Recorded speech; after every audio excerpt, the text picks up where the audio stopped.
What up, gang?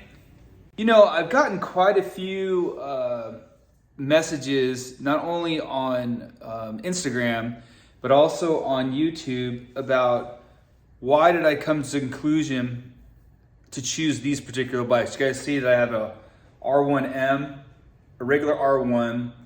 There is a ZX6R KRT edition Kawasaki. And then my other bike, which is the CBR 1000 RR, which is in the shop right now, getting a quick shifter put on it real quick. Everyone asked me like, well, how did you come up with that particular lineup for what you're going to be doing, you know, season-wise? And I'll tell you this, you call it riding motorcycles is obviously, everybody's going to have a different preference. I learned to ride a YSR 50 when I was, 13, 12 years old, right around there. And fell in love with just bikes in general. Anything motorized I can go fast on, it was fun. And I chose these bikes because I love power. The leader bikes have always attracted me because I don't know any other form of machinery other than an F1 car that can do 0 to 145 miles an hour in a matter of seconds. And that's what these bikes do. And to take them out on a track and to be able to have the opportunity to test your skill against other riders out there so that you can go out and prove yourself on these machines and to master them, there's nothing more exhilarating to me personally. Are these bikes cheap? No, they're not. I mean, you guys know how much an R1M is. If you don't, Google them. You know, it's $25,000 plus dollars. That bike right there, easily another 18. And that bike right there, another 12. You know, the CBR was another 18. It's not exactly a cheap hobby per se, but you know, when you have passion, when you are, when you know for a fact that when I throw a leg over that bike, the whole world just disappears to me, and that's peace of mind. And being able to go out there and throw a leg over on a bike like this, and to be able to go as fast as it can, and to be able to have the nimbleness and the quickness, and also the ability to control that power with the twist of a wrist, to me is everything. And I'll tell you this, for a lot of you guys that are kind of looking for bikes, go out there, go to the motorsport places, the dealerships, throw a leg over one. You know, height is a big deal. You call it these bikes right here.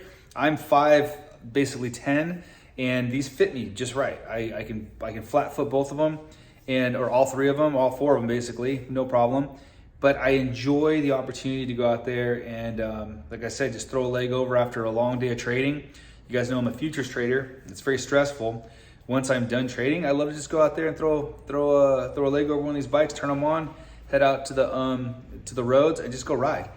You know, you guys see some of the riding videos that I have, and you know, for the most part, a lot of people who are kind of on the fence about either a Honda or a Yamaha or a Kawasaki, I'll tell you this. I mean, when it comes down apples to apples and peanuts to peanuts, all these bikes are just winners. I mean, you can't go wrong with these bikes. Now, obviously, you've got your Ducatis. You have basically your MVs that are really nice bikes as well. Triumph as well. It's got some sport bikes as well. It's going to be, for reliability, you can't go wrong with the Japanese bikes. I never have problems with these guys, rarely. If anything, it might be a check engine light. It's just because one of the servo buddies is either malfunctioning, you switch it out, you know, you're ready to go. Back, lights off, ready to roll. From a fuel efficiency standpoint, they're all pretty well. They do very, very well. That 6 right there does extremely well. And for the most part, I know for a fact that if you guys were to go out there and pick any of these bikes, any of them, a 600cc or a leader bike like these ones here, you would be completely 100% satisfied, okay? Obviously, there's gonna be features like carbon and Olin forks and suspensions and stuff like that are electronic. Those things add price to your to the overall cost, but for a lot of people, it's worth it. To me, it's worth it to go out there and spend that kind of money because the ride is so darn comfortable. And not to mention too, these bikes tend to last quite a long time. So when I say that, I mean, some of these bikes, some guys that I ride with have 15,000 miles on their R1s, and still not a problem. Are they looking to upgrade? Absolutely, but they're gonna probably stick with an R1.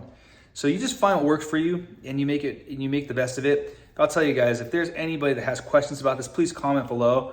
I'll do my best to answer them. But I'll tell you this: once you actually purchase your first bike, it's not going to be your last. I can tell you that. You will want more. And I'm fortunate enough that I make quite a bit of money, and so this type of stuff for me, this is my hobby. That's what I like to do. It's fun for me, and I get excited talking about it. I get excited riding. I love basically sharing the the road with other guys who are also enthusiasts. But like I said, guys, there's always something that you can focus on that brings you absolute joy and happiness. This happens to be mine, and I hope you guys will come along for the ride. Please, again, for anybody that's been commenting, appreciate the support, guys. I just started this channel a couple of weeks ago, and I'm trying to, like I said, get myself established. But it would be wonderful to have over 1,000 subscribers, and it would be nice to be able to have everybody watching the videos. So again, I'm kind of new to all the editing and everything too, so I'm trying to figure it all out, but I'm enjoying this interaction. There's a lot of you that I've had communication with one-on-one, and you guys are amazing. I really appreciate the support. But other than that, how did I come to choose these bikes? Well, it's because I wanted them, and number two, they've got history, and I know for a fact that when it comes to reliability, that's my number one factor. Oftentimes it's going to be price.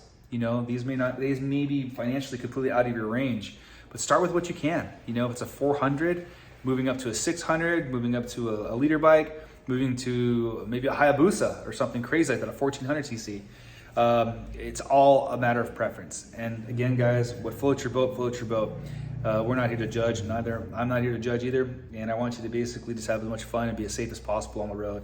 Anyway, guys, CK Rides. Love you guys. CK signing out. Again, please like and subscribe. Talk to you guys soon. Peace.